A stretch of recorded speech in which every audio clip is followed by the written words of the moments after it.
So I think a common misconception, because our name is Maine Outdoor School, is that like we are a school where people come and send their kids instead of public school. That is not the case. We have an office where we have teaching supplies and our computers and a printer, but otherwise we are showing up where people are to be able to provide outdoor learning opportunities for all ages in a variety of settings. And so the biggest bulk of that is at public schools, particularly across Eastern Maine. So as we're based in Ellsworth, right now our range basically regularly is between Bucksport, Bangor, Northeast Harbor, and Jonesport.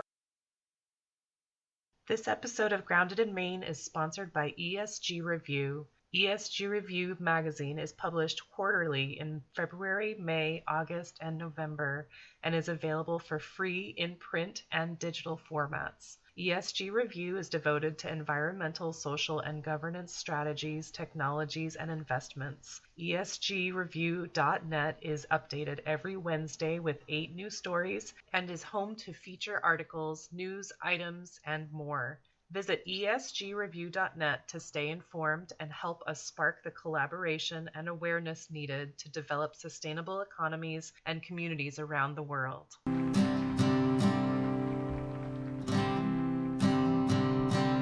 There's a place where there's no trouble, no more pain, no more struggle.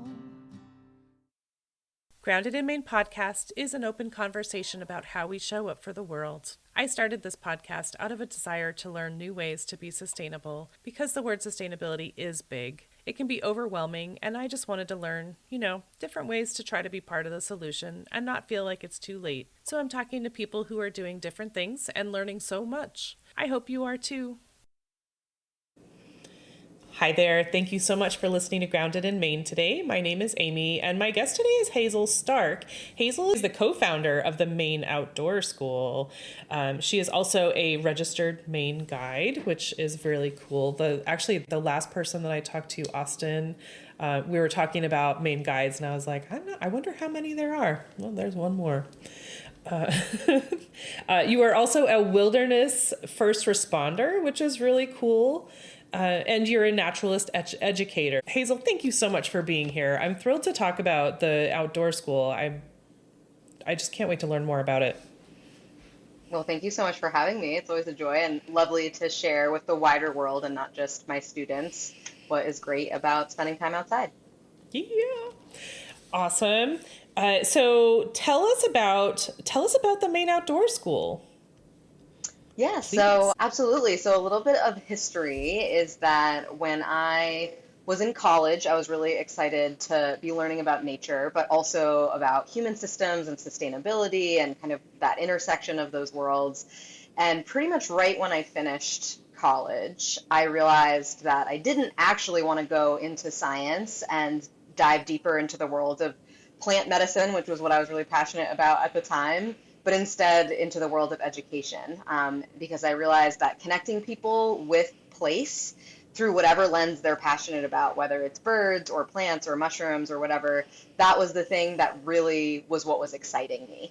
And I also felt that I had a particular knack at it, at getting people kind of nerdy and excited about the outdoors. And I had worked briefly for a summer as a naturalist guide for the Appalachian Mountain Club in New Hampshire. I had done some trail work as well as summer jobs in college. And so when I finished college, I actually moved from Maine out to the foothills of the Sierra Nevada mountains in California and worked at an outdoor school there. And that model in California was a really cool model that we don't quite have the equivalent of in the Northeast, where all sixth graders in California go for about a 5-day experience to an outdoor school in their area, though sometimes it's quite a drive away, and they learn California state science standards outside every day. Oh, wow. And yeah, and it's a really cool model. It's built into the public school system. And so I was in a really intensive internship program at Foothill Horizons Outdoor School out there, where I got to learn both how to become a really good outdoor educator, both because we had a new batch of students every single week. So sixth graders, I usually had a group of 35 sixth graders at a time, every week for the full year so I could really have that iterative practice of really tweaking a lesson to make it better every single week and really diving deep because I kept having a refresh of students so I could try something new. Oh, wow. And so that's where I really developed some very specific, like how to align school standards with nature and vice versa and get kids really engaged with that. And so that's kind of where the seed of Maine Outdoor School started because I realized I loved doing that. I loved connecting with students. I loved helping schools check the boxes that they have to check around making sure kids are academically engaged, making sure that they're covering certain standards. And so I loved helping teachers do that. I loved seeing kids engage with each other and in nature. And then ultimately really develop a stewardship ethic as a result of that. And so I tried to return back to the Northeast to continue working at similar places. And I just couldn't hack it because we just didn't have the kind of organizations here that offered sustainable employment. And so I really struggled because in California, like even as an intern, I was making a totally living wage. I had a 40-hour work week, which was totally reasonable. I had all this professional development, planning time was built in. And when I returned to the Northeast, I found that almost none of that was true. I very quickly was getting jobs where it was like you were on 60 hours a week, you were getting stipends that yielded less than minimum wage. I was realizing there was no way I was going to be able to pay off my student loans, let alone like any other goal, like any other financial goal. And they were seasonal positions as well. And so I just realized like that was not sustainable. It was also really selecting for a very privileged group of humans that would be the ones who could work at those places and connect with children, which really limits the quality of programs that you can have if it's only a certain type of more affluent folks who have the flexibility and privilege to be able to work those kinds of hours for that kind of pay and lack of benefits. So that was a place where my co-founder and I at that time were having very similar experiences where we decided to then go to grad school and kind of divide and conquer some graduate programs to be able to develop what became Maine Outdoor School. And so we went out to a program in Wyoming where we developed more place-based education training. And then we each finished our graduate studies at Antioch University, New England in Keene, New Hampshire, to really focus on business and management skills so that by the time we each got our respective master's degrees, we were able to have incorporated Maine Outdoor School basically the same month that we had kind of finished, and then hit the ground programming the summer of 2016. And since then, he kind of stepped away from the business full-time in around 2019 because largely we were both having a hard time as entrepreneurs, just like, you know, making it all work, right? And so we both had side jobs and he ended up finding a side job he really loved. And then as of 2025, last year, I became sole owner. And so that was a really big moment for me as well to be able to recognize like this was really my passion to continue and be able to do sustainably as the sole owner. So that's kind of like the business journey of kind of going from a place of what I was passionate in, but also how do I kind of create something that is sustainable in a field that in the Northeast in particular really typically is not, or is really hard to find in particular regions. And so that's where it came from. But of course, like there's so much more there. So let me know what else you want to know. Oh gosh. I mean, so you spent 1 year in California. And you know, teaching and learning about the outdoor school there. And are you from Maine, like from the Ellsworth area? Yeah. Okay. No, I grew up in Winterport, so just south of Bangor. So it's kind of funny. I kind of ended up somewhat near that area again after spending a lot of time in other places too. Okay. And so Ellsworth is it like an hour south of Bar Harbor? Acadia? It's north, so Ellsworth is kind of like the gateway town to It's north. heading onto MDI. Yeah, so Ellsworth is just north of Bar Harbor. Oh, okay. I've only been there once. Okay,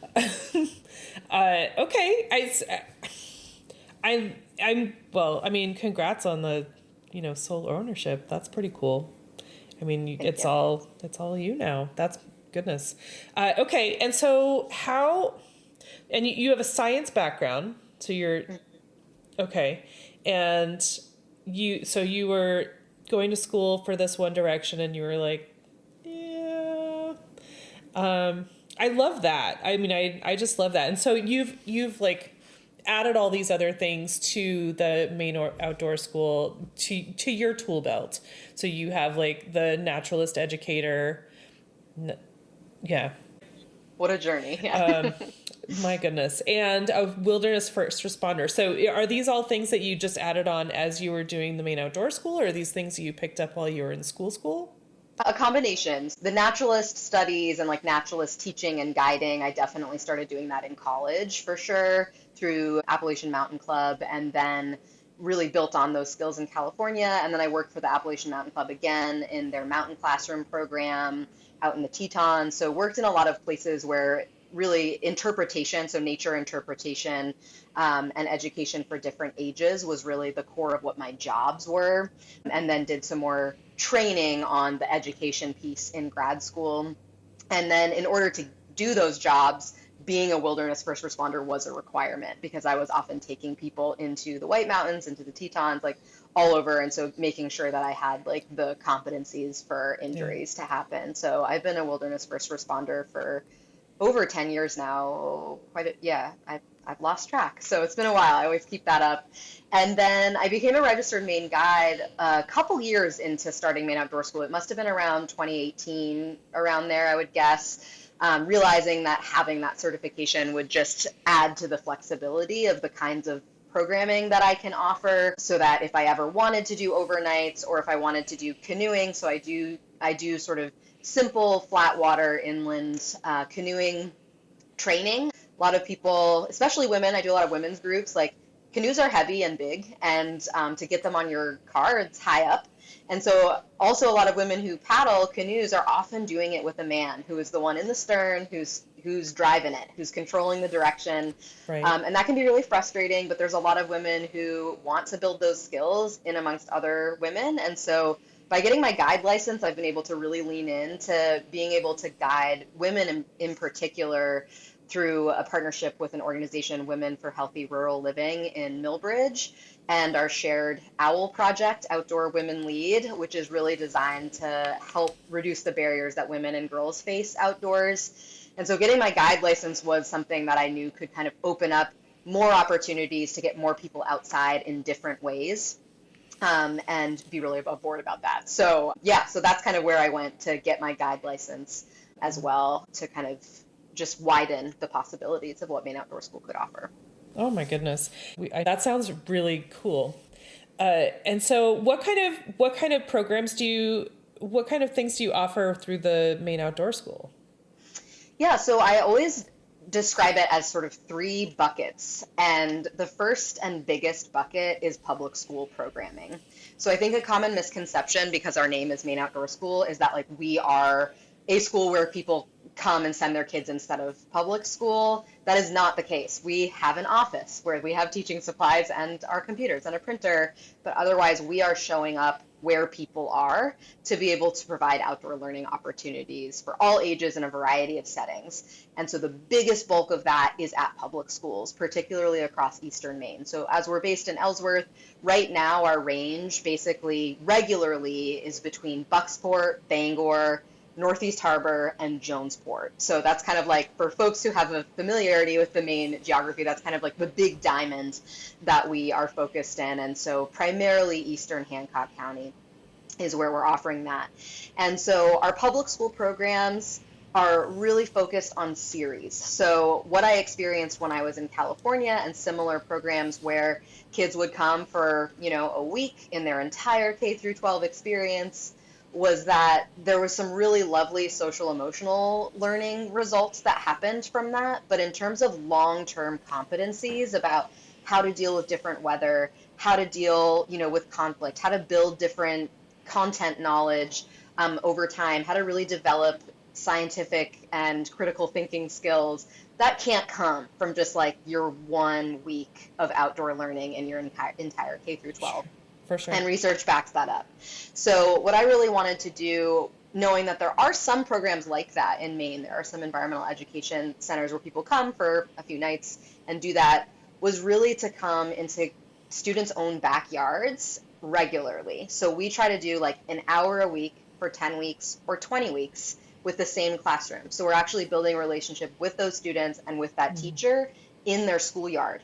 And then we partner heavily with land trusts, especially in the area, who are our biggest funding partners for making our programs free to so many of the schools in their public or in their service area, I should say. And so why we emphasize that is because it helps us have kids outside in every weather, in every season, knowing what they need to be comfortable, knowing what they need to be safe. And then we ask the teachers, what do you need them to learn? Or what do you want them to learn? Are there activities, topics, standards that you need met? And then we craft our specific programs and our lesson plans based on what that particular classroom needs, like what the assets are in their schoolyard, what the goals are, what the learning needs are, and what the standards are. So none of our programs are exactly the same as a result, because we are customizing specifically to who we're working with in every case. And so that means we are showing up at their schoolyard, every week for a good chunk of time. And then in our partnerships with those land trusts, we try to get them to their closest hiking trail, their closest preserve in their community, to then be able to compare, like, what does conserved land look like compared to your schoolyard? Like, what are the things we're noticing here versus there? Why are these conserved lands important? And also, did you even know that you have this preserve in your community? Because the majority of the time, unless we have worked with those students before, those students have never been to their closest hiking trail in most cases. And this is an area that we're very close to, Acadia National Park. And so people always think of Mainers, and especially rural Mainers, as really outdoorsy, but we are still regularly seeing students who didn't even know who their local land trust was, who their local preserve is. Yeah, exactly, because it's just not part of the culture as much as it once was. Yep. And so that's another benefit as well. So that's just the one category that we have, but there's a couple more. But if you have any questions about that one, we can talk more about schools. I think it's so important. And I love that there are schools that participate in this. I didn't know it was a thing. Like, yeah. I definitely, I guess I grew up in urban-ish in Maine, but like outside was like the playground, Mm-hmm. that was about it. And then, you take a trip to the New England Aquarium, and that was it. Like, and I feel like it makes me wonder, like, what my life would have been like if I had had more exposure. Mm-hmm. I think that's amazing that that's an option for kids. Yeah, and I think that you highlight a really important piece of, like, what could life have looked like if I'd had that exposure, because the outdoors is inherently interdisciplinary. Like, there is something for everybody out there. So whether you're the kid who does love reading and writing, you sit them down with a field guide and have them try to start to identify or find things that are in there that can really make them tick. And then there's other people who, like, they just want to be moving and building with stuff, and you can have them make models of whatever that scientific concept is they're supposed to learn in the classroom, but make a model of that with sticks and stones, using pine cones and building habitat models and those kinds of things. So those are ways that no matter what type of learner or person you are, even if you say, and I regularly have students show up like, I'm an indoor kid, I just want to play my video games, like I don't want to be here. But it really doesn't take long to get kids to realize, actually, there's something for you here. It can just take a while to explore that. And I think because there's so much going on out there, you see a bug, you see a bird, you see animal tracks, you see some scat, like there's so much. And so there's going to be something out there for everyone at some point. And that's why those regular experiences are so important. And I think, like you, I didn't grow up in a more urban part of Maine, but we had a one-night outdoor school experience when I was in 4th grade, and that was it for my K through 12. Like, we did some field trips that I don't really remember super well, but we didn't go outside. I remember a moose walking by our window when I was a kid in science class, and we didn't use that as a learning opportunity. Yeah. It was sort of like, focus on the overhead projector, like, not what's going on out there. And that is such a missed opportunity. And I was lucky because I had parents who were like, we were going outside. I had extended family who were like foraging mushrooms, and we're picking fiddleheads, and we're snowshoeing, and we're camping, we're doing all that stuff. But that was because of my family that did that. And I think for until college, I really saw that world as the like personal hobby extracurricular thing. I didn't see it Right. as a career. And so then it was college when I went to college at the Atlantic, which is notoriously interdisciplinary and was very hands-on when I went there.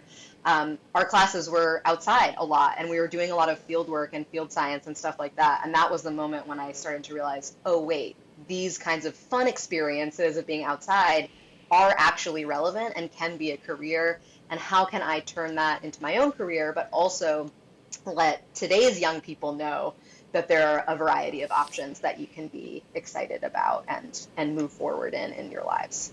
Wow.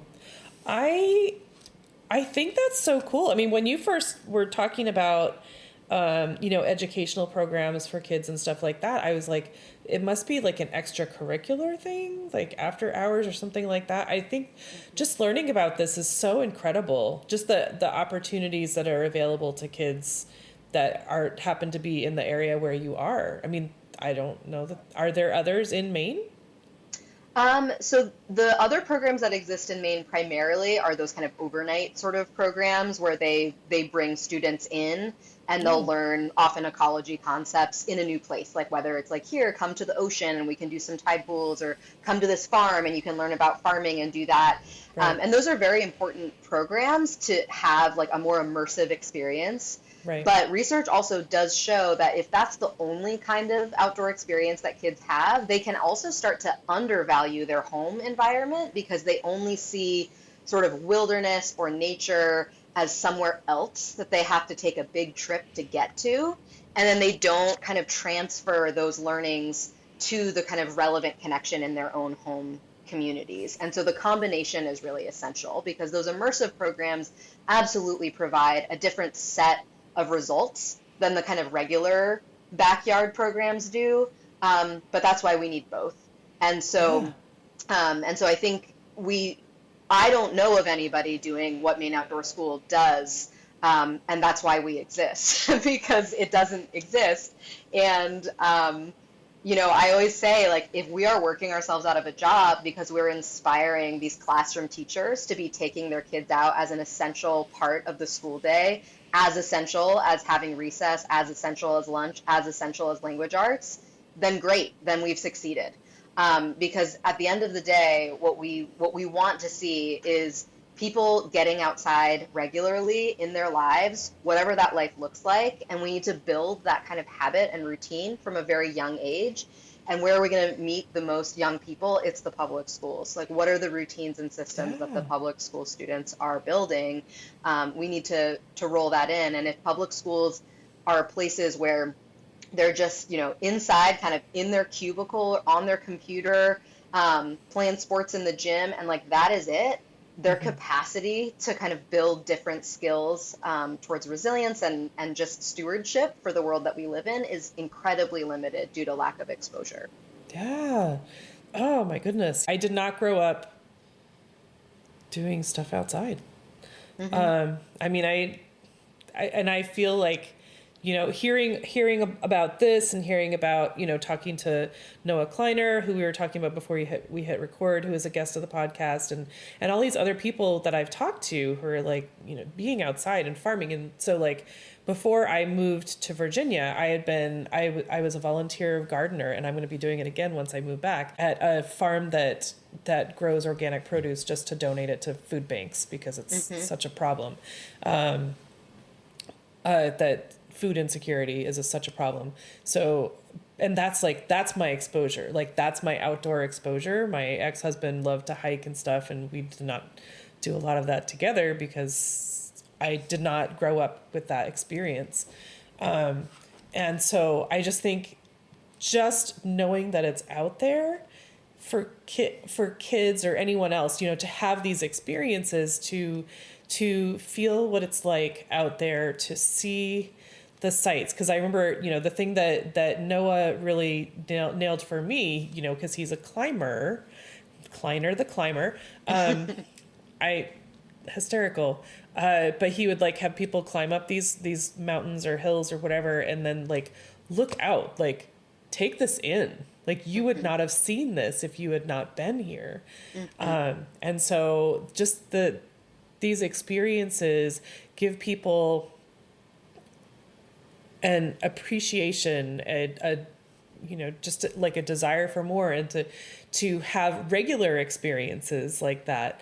And that like I was saying, like my outdoor experience was like gardening, and now, and since I've had a dog, walking the dog, like that's my outdoor exposure. And I just feel like it's such a gift to these people that are in your area to have these things available. And people that are passionate about it to spend time with them. So, okay, so we've talked about public school programming, and there are two other buckets you said? Yeah, so the two other buckets are smaller buckets. The second one is professional development. So as I mentioned, if all teachers were doing this already, then great. I would love to see that. And so I've been doing a lot more as my staff has grown and has been able to take on more school programs. I've been able to take on more teacher trainings through conferences and other workshops to support teachers who are like, yes, I know this is important, but I'm worried that either A, I'm going to lose too much time of like content that I need to cover. Right. B, that my kids will run away when I get out there. I couldn't contain them. Or C, that I don't know enough. Like, I don't know science, I don't know nature, so like, how could I do anything outside?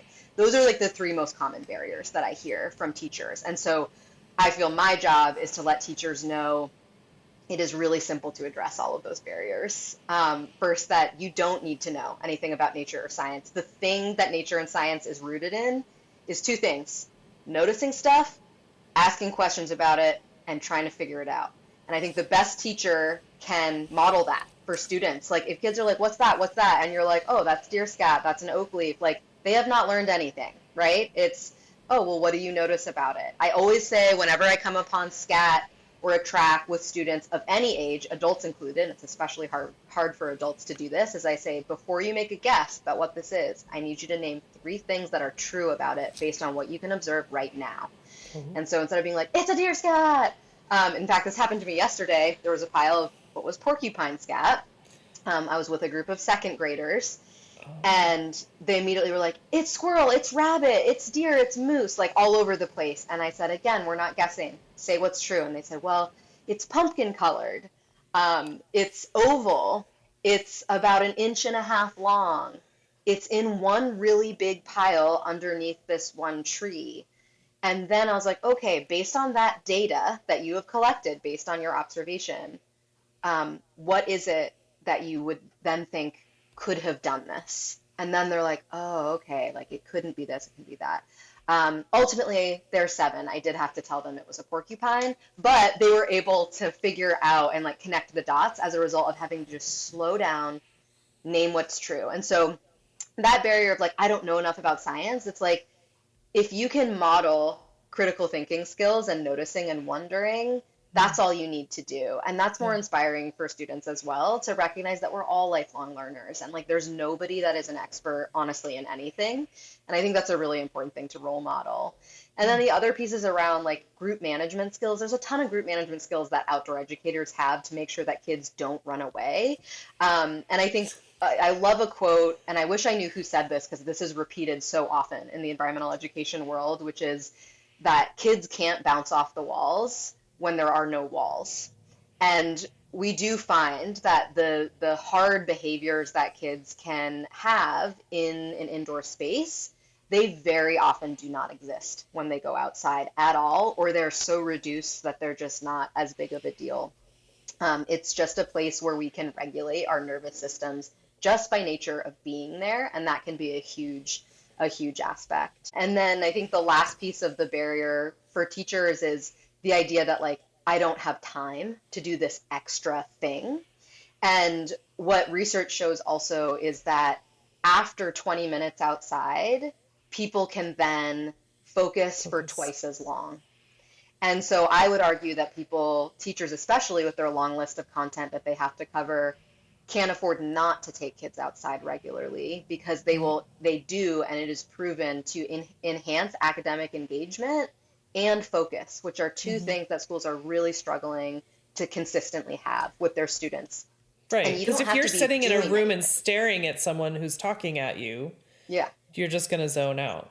Yeah, I know that exactly. very well. Exactly. Yeah. Yeah. It's not natural. Like humans evolved outdoors. We have only just started to become indoor species in such recent history that evolution cannot catch up with, right? Evolution is a long process. Right. So we were never designed to be put in these little boxes staring at something for the whole time. Like that is not how we were designed. So it's wild to think that we could, especially have children, like do that all day and be like, yes, I'm memorizing all these things. And I think the remarkable thing about that is like, even if your outdoor time, that 20 minutes, isn't a lesson, it's just existing out there, that still has the same result of having increased engagement and focus afterwards, just being there. And so if there's a barrier of, I can't bring my kids outside to just exist for 20 minutes, like that doesn't seem like a reasonable barrier. There has to be Right. something else that is the block. And so, yeah, the professional development is where I hope to kind of leverage some impact to get more teachers, especially the ones that are farther away that we can't regularly work with their students. If I can work with those teachers once a year at least to try to help them build up a toolbox and confidence around taking their own students outside, that's really lovely. Yeah. Oh my gosh. And so you were talking about the teachers that are like, what if they get lost or whatever. I mean, my thought would be, because I am a big chicken about adventuring, what if they got hurt? And so that, and that might be part of the lack of exposure. I mean, of the teachers and other people, as a if someone was a parent and they were like, what if my kid gets hurt doing stuff outside? Yeah. It could all be part of like the lack of exposure, because my generation did not grow up with that. I'm so Yeah, and glad it's you like, guys are doing this. yeah, thank you. Yeah, and I think that question about getting hurt, I think we definitely are having at this moment in society in this area, like people are just way more worried about kids getting hurt than they ever were before. And yeah, I've talked to some preschool or pre-K teachers who've said, kids are coming in not able to hold pencils or crayons because they've lost the dexterity because now they're on these like touchpad situations and they're not like doodling before they come to school. So I've heard of pre-K teachers like, I've had to teach kids to like build the muscle in their hands to be able to hold a pencil. You never used to have to do that in school. They were like, they had those muscles upon arrival.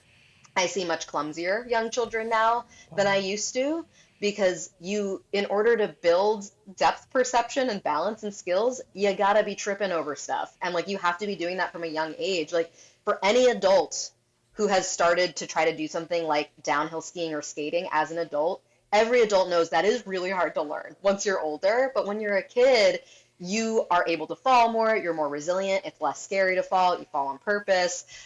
You get hurt, but it's like, okay, right? Like you keep rolling and then you learn like, oh, I know not to do that again. Yeah. But as an adult, we have this feeling that like, that's true, like it's higher consequence if we fall.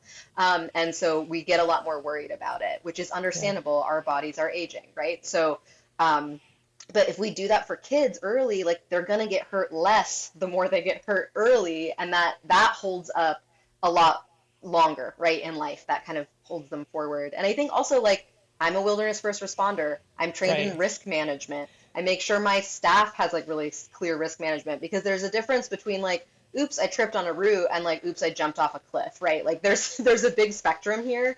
And so like we never want our kids to get hurt ever, right? Right. We never want that. But we also want them to kind of stretch their limits a little bit and do things that are a little bit uncomfortable to kind of gauge like, ooh, how would I do that differently next time? And so, that is why it's a requirement for my whole staff to be a minimum of a wilderness first aid certification so that Right. that includes not just like fixing problems, but knowing what could cause a problem and preventing it. And Right. so that's a really important piece too. Well, and on that note, like, where else would you want your kids to be outside? Like, who else would you Yeah. want your kids to be outside with, as Hmm. a wilderness emergency responder? Hmm. That's incredible. That's it's just so cool. I think that my life would be very different. And I'm glad that, I mean, because there is this such a big like polarization. Like kids are, the video games and computers, and there's not, I did not have that growing up, but I also didn't go outside. So like, it just like, we're all geared toward these electronical devices, and to peel them away to do something outside is giving them this gift of like a break. Exactly.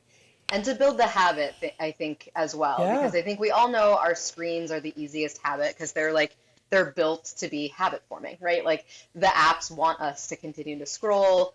They're flashy, like they are built to keep us engaged, and they're great at Yeah. that, obviously. And so I think one of the things, especially that I value about us doing program series, is that it's a habit, it's a routine. And I always try to incorporate some aspect of very intentional sort of sensory, and I don't call it meditation with the kids, but ultimately that's what it is, where you find a spot to sit alone in nature, and then I just talk them through, like, what are you seeing right now? How many shades or how many colors of the rainbow can you see in nature right now in your spot? How many shades of green can you see? And just walk through each sense one at a time. What are you hearing? What are you smelling? What are you feeling in your body? How's the air on your face? How's the ground beneath where you sit? And then come back and I ask them, like, how did that feel for you? And they always say happy, calm, peaceful, good. And so it's this opportunity to say also, so in moments when you are stressed or frustrated or worked up or sad, this is something you can do no matter what. Out your window, in your backyard if you have one, and just focus on one sense at a time in nature, like what's going on there, because that will calm you down. It helps you regulate your emotions, and also just kind of see yourself in the context of the wider world to recognize like what if this feeling is important and like a big deal, or is it something that I can kind of like let go, being able to see it in that context. And so I think the more that we can incorporate those kinds of practices, like that can happen on a dog walk, that can happen gardening, like those are relevant outdoor experiences. I always like to highlight, like, if you go on a hike with me, like we're not going fast, like we're stopping and noticing, we're really Right. there to like exist and notice what's going on. All of our other nature neighbors, I call them, with children, is like, who are the other species we share our world with? Right. And if we call them neighbors, it helps us remember, like, we're all in this together. Nobody's better than somebody else. Like, we have a lot to learn Right. from each other. And so I think that all is a way that it can be an easy habit and routine that hopefully can just fight a little bit against that, just like picking up your phone and scrolling sometimes. Like, what if you could instead just like take 30 seconds to just go through your senses looking out the window for a minute? That's a really low bar and a really easy place to start. Yes. I had a thought while you were talking, and I was trying to not think. But so I think that it's such a, I can't stop thinking about the fact that this is such a gift.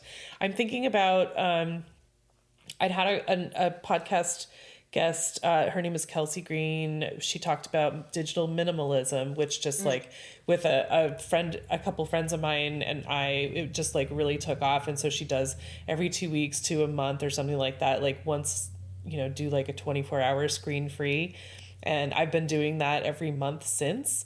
And it's incredible. Like it's like flexing a muscle, which is pretty cool, to the point where it's like easy. It's easy and I look forward to it.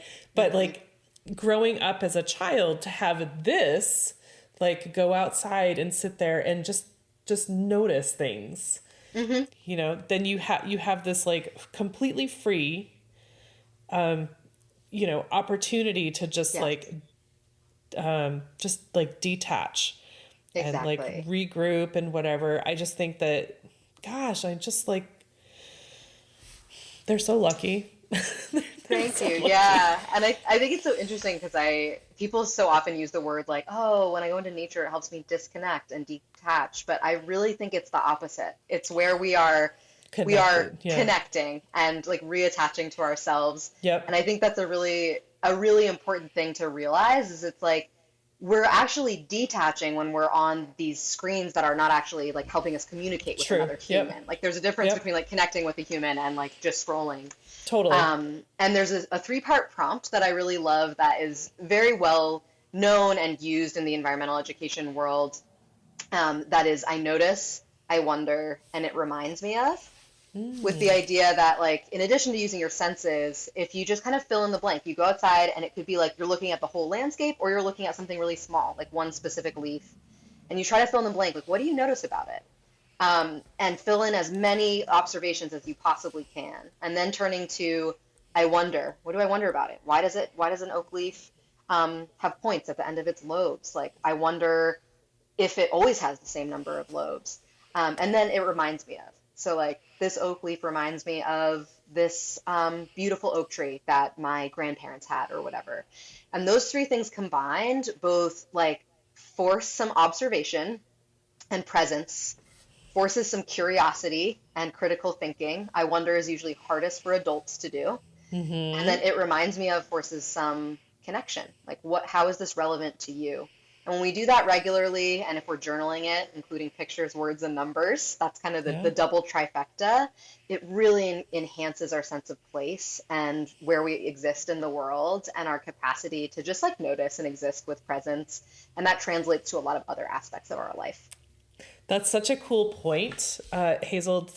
When I was talking about the screen-free challenge, disconnecting, I was, disconnecting from technology, but in another way, you're like, no, you are connecting with the earth, which is just like, so good. It's so good. Disconnect from technology, connect with nature. I think that's really cool. I just love that sort of play. Okay, there's a third bucket. And this is a small one. So this is, and I've mentioned it already before a little bit, which is just our guiding bucket. So this is where we can show up for visitors to this area. It's where I do the women's guided programming. So myself and my coworker, Haley, she's also a registered Maine guide. And it's where we can kind of show up at local glamp grounds in the summer, show up for individual families who are coming to this area. People come to this area for nature. And so whether they are big adventurers or they're just like, it's pretty, I just want to see some fireflies, that's why people come. Like they're not coming here for typically not coming here for like the food or like nightlife scenes. Usually we have some great food. I don't know about nightlife because I go to bed early, but that's why people come, is ultimately nature. And so how can we guide people in this place? Both locals, most importantly, we're always going to prioritize local year-rounders to help them really connect to their place and take care of it. But locals and visitors to say, like, what is special about this place? Whether you've lived here your whole life or you've never lived here, this is a really special place. And just taking the time to really realize why it's special and how we can take care of it. And so doing that through paddles, through guided hikes, through programs about the night sky, through programs about birds and bugs and stuff like that.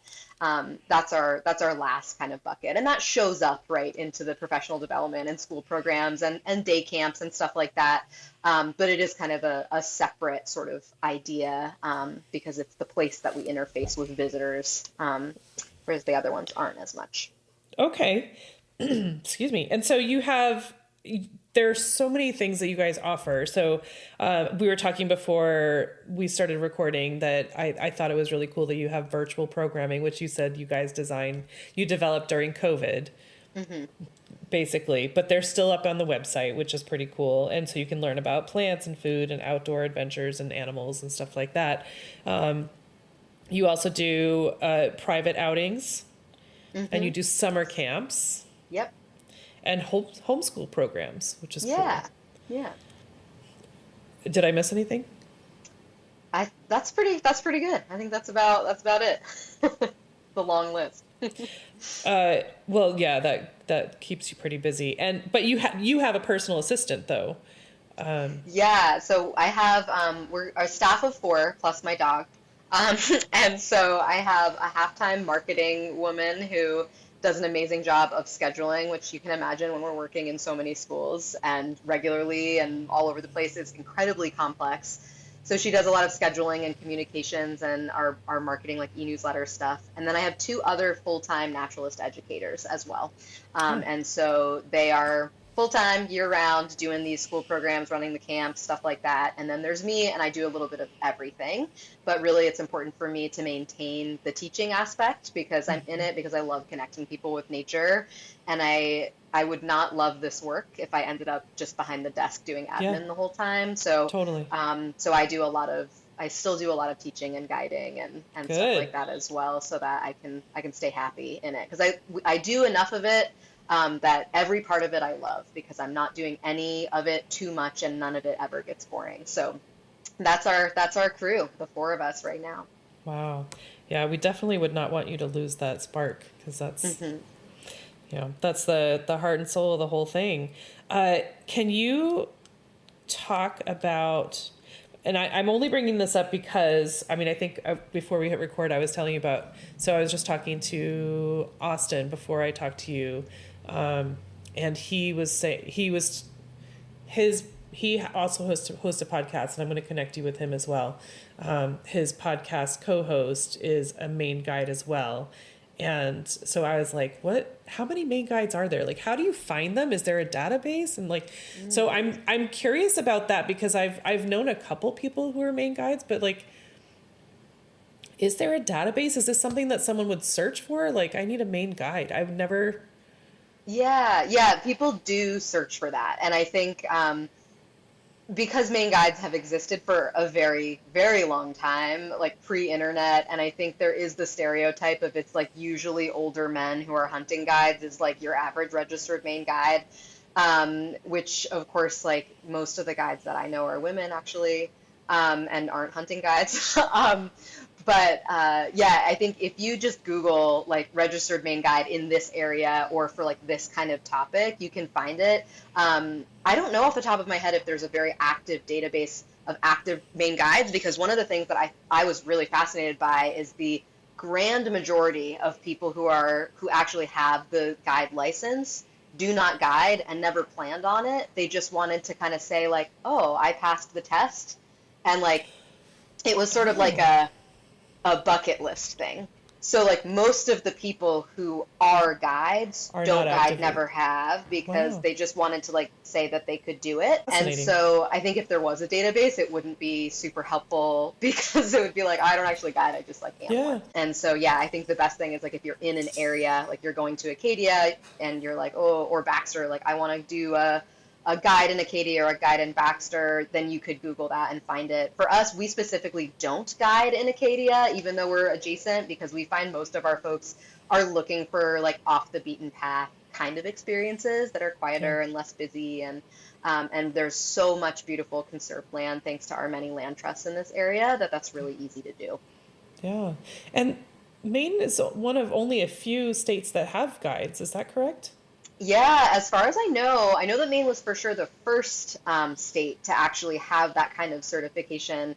Oh, I've talked to some folks in Alaska who like run guiding outfits, and they when they see that there's a Maine guide that applies, they're very excited for that because it is a standard that exists. And I think standards are important, right? It's important to know that the person that is taking you into this outdoor space, which the outdoors is inherently risky, right? Things happen there that you can't predict. And so to know that they have to have a level of orientation knowledge, local knowledge, that kind of thing, I think is really important to have.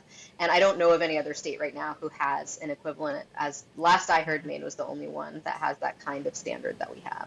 wow. Wow. I mean, I think I can't remember where I saw it, but I feel like there are only like 4 states in the US that have a guide service. Mm. And I don't know what states there are, but Yeah, I I think was like, usually "Oh, it's like wow." the organization that like runs the guided stuff, like they have standards specifically for their organization, like whether that's Right. like Knowles or Outward Bound or like those kinds of places. It's like Sure. they have standards internally, but that's relevant to like the organization as opposed to the state. Right. And so it's interesting because Mainers, like, we do it differently, right? Like, we're very independent. So it's like to be able to have a state level standard and then you can guide on your own for a business, for another organization, like that kind of keeps it simple, I guess, in some ways. Okay. I just, let's see. So you had mentioned in your guest form, or maybe it was on your website, but you had said nature is a necessity, not a nicety. And I loved that for the health and well being of all humans. And I just thought that was really, really great. And I mean, it just fits into everything that we've been talking about, of course.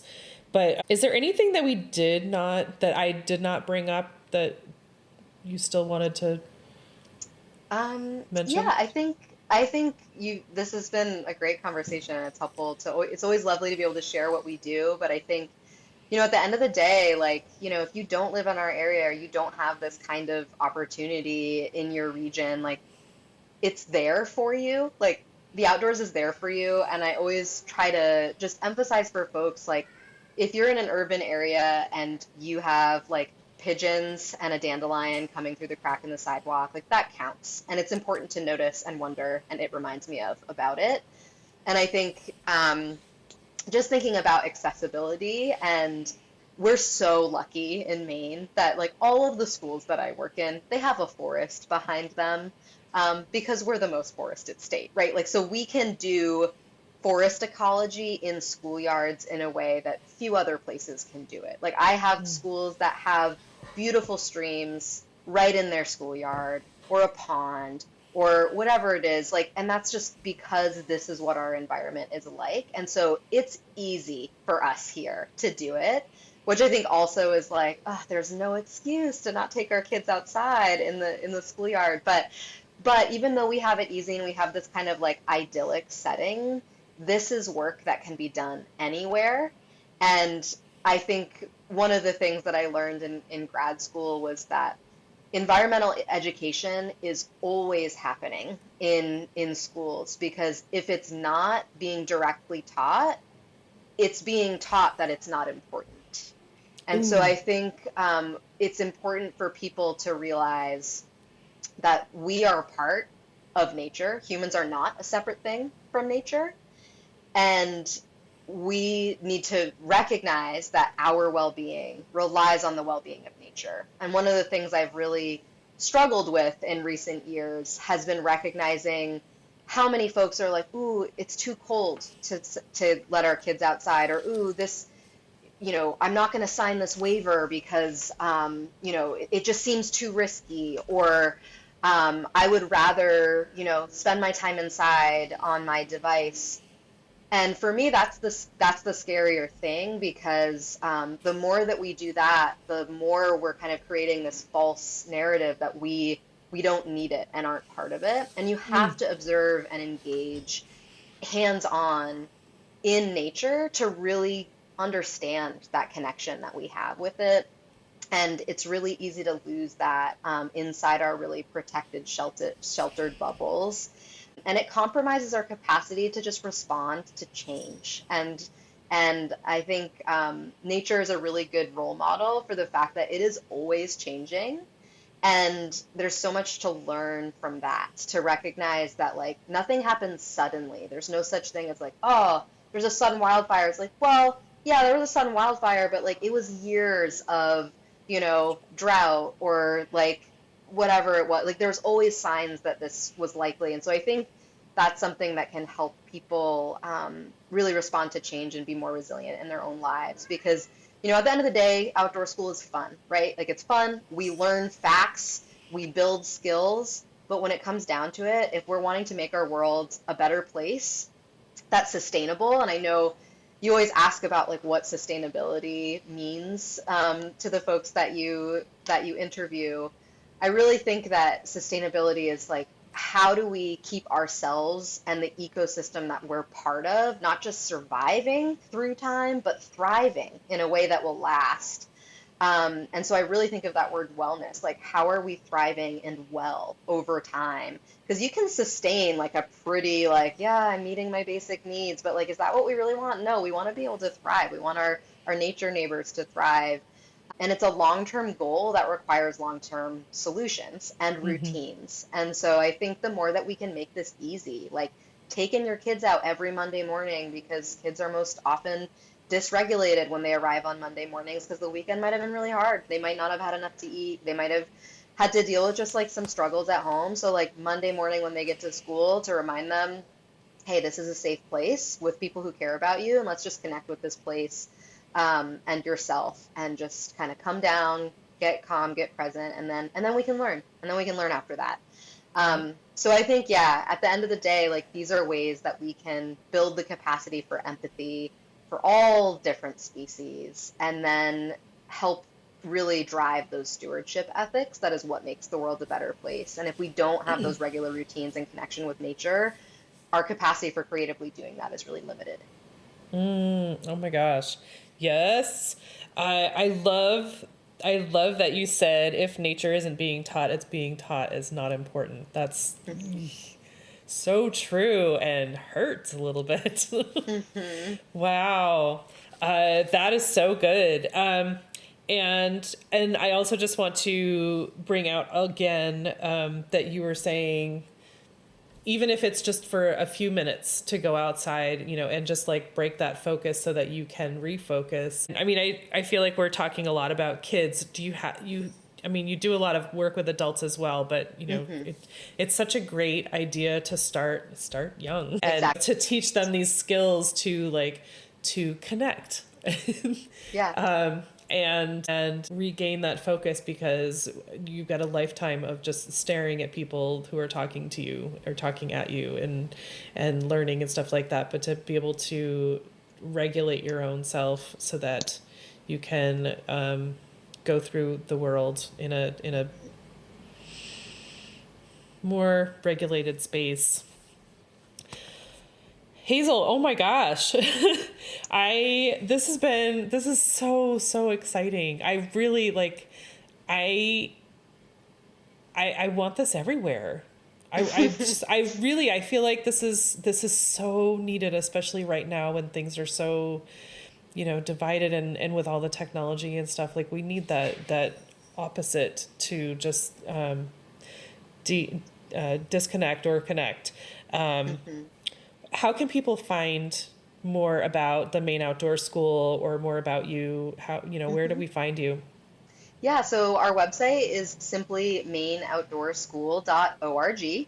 And we have a Facebook and an Instagram, and our handle is just Maine Outdoor School. I also am on LinkedIn, and I also have my own Instagram that is Hazel_Maine Guide. And so those are good places to kind of stay in touch with what we're up to. Gosh. Oh, yes. Thank you so much. Thank you so much for this. And thank you for all that you're doing. I mean, I'm so glad to know about this. And I feel like we need to, this could be like a template for other places. Have you been talking to other states about like?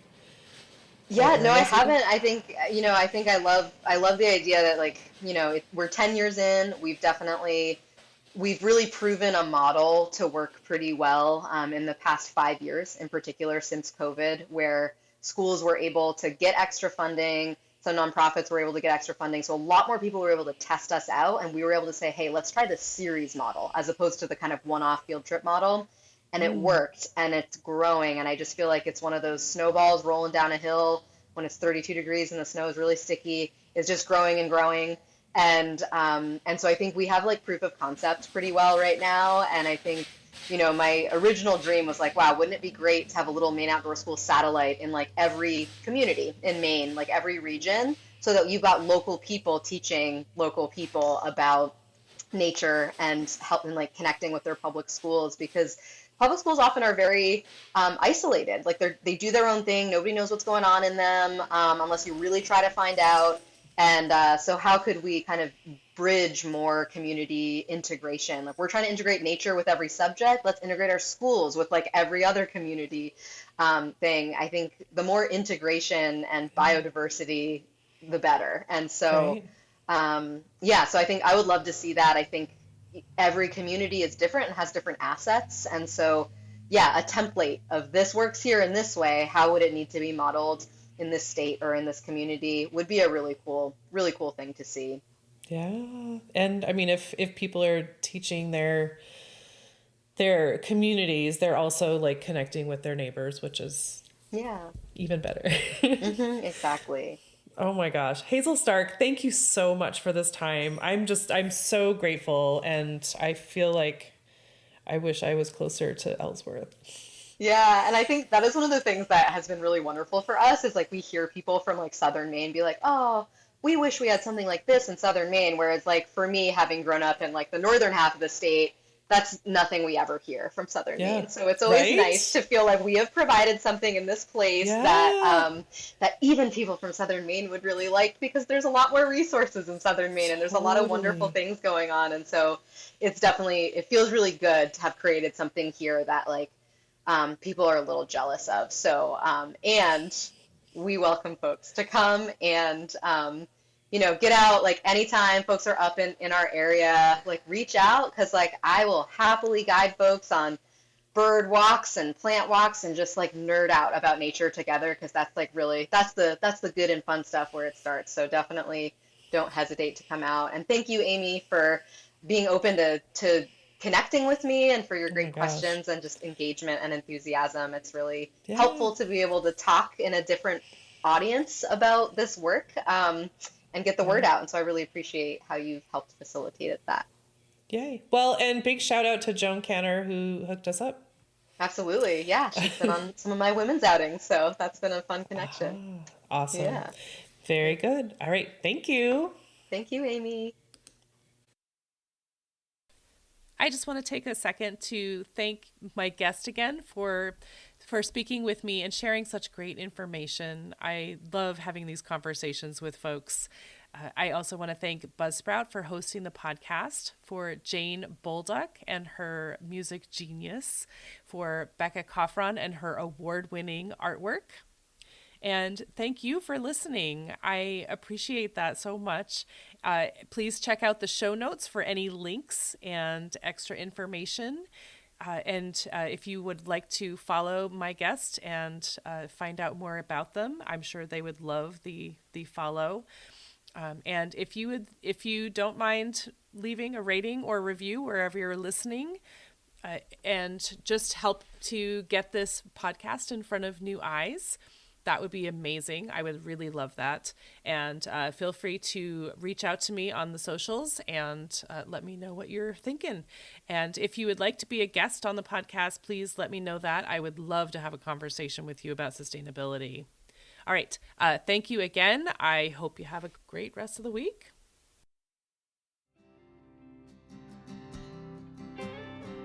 There'll come a day, my mama told me, when I find love to have and hold me, a heart that's strong and so sincere. Just tell me, how do I get there from here?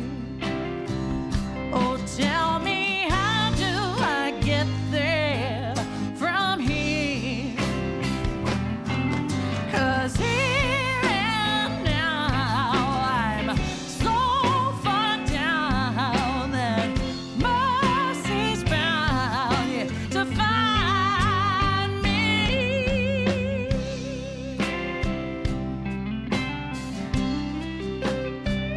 We'll find a way to soothe the sickness. We'll heal the hate with sweet forgiveness.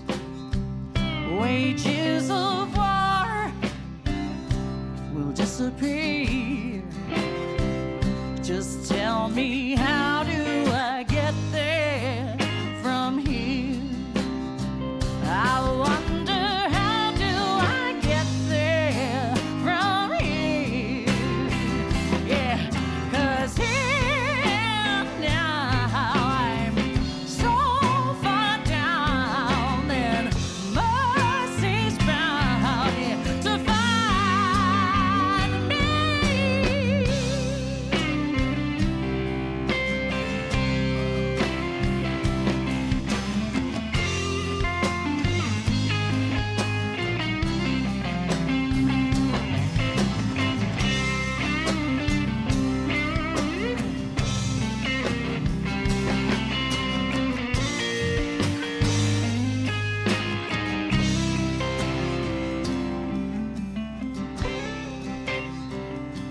state of grace has finally found me.